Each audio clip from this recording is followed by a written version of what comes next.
All right, so tell me a little bit about what we have here.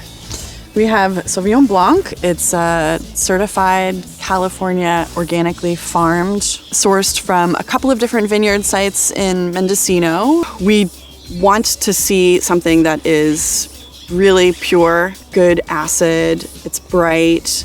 It is focused. Awesome minerality on the nose in particular. I think we get a little bit of that gooseberry. There is a little bit of white flower, pink grapefruit peel.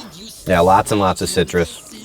And the more I get into this, the more kind of floral it becomes. So I always get a little bit of capsicum, green pepper. This is such a great food wine. I always say, anything green is always safe. Any kind of green, salads or vegetables or anything. But, you could get up to this with a lot of like white fish and white meat dishes. Sure, crab meat. Yep. Spencer would say crab meat and avocado salad.